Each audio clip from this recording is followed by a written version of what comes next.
Live, when we play, I've been using a bunch of different guitars. I've been using, I've got this Gibson Les Paul. That's just a standard Les Paul that Gibson gave me a while back, and it's rad, man. I had it set up, and it feels and plays and sounds great. I have an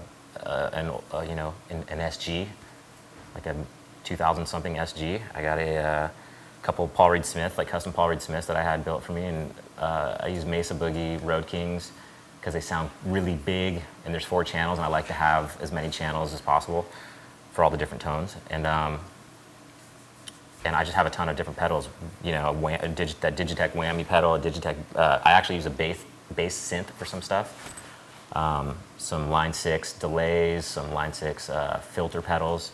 I don't know, I just like to fidget and use them. And live mic bias, 58. It's an Audio Technica, isn't it? Yeah. Yeah, I don't know. Wireless. Yeah, I don't know the model basic. number. But Any reason that one over another, or just? Honestly, our sound guy had recommended it. That he really enjoyed using it or working with it. And I'm not the pickiest guy. As long as I can hear myself, and I'll tweak it out to make it sound decent in my own ears. So, yeah. Drums, cymbals, head sticks. Yamaha drums, Maple Custom. Sticks, I use Vader sticks. They're like a 1A. They're kind of long and thick and hard. Long sticks are good. Zildjian cymbals, Remo drum heads. I used to work in a music shop. I ran the drum department before I moved down here, and we carried all kinds of drums, and Yamahas were consistently the best sounding ones. Like always, even the crappy sets sounded better than a lot of the top of the line, good sets. And they were easy. They're always good drums. So when we got signed, I actually went to Yamaha and told them I wanted to play their drums, and that was that. And then for cymbals, Zildjian just makes the best cymbals. I've tried other companies.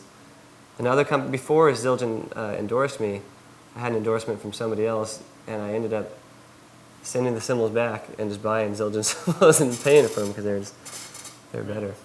Aren't you breaking a lot of cymbals? Yeah, I'm breaking a lot. New record came out in January. It's called Forever. It is our 4th record. It's been a couple years in between records.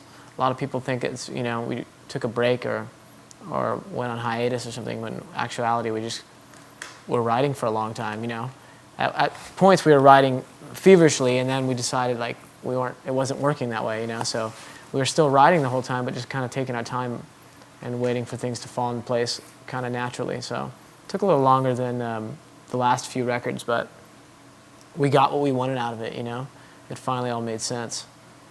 And we've been doing this professionally for almost a decade, And I think anything you do for, professional or not, how everybody's tastes change and perceptions change, and the situations I go through in life obviously are different, and all of that contributes to the music you write, or the story you tell, or the painting you paint, or whatever,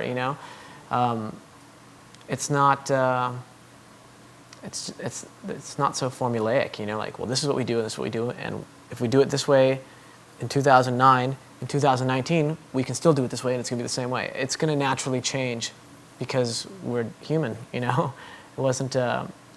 wasn't like a band meeting to go, we need to change from record to record to record. And it is difficult to see from our perspective, like you said, because we're so close to it.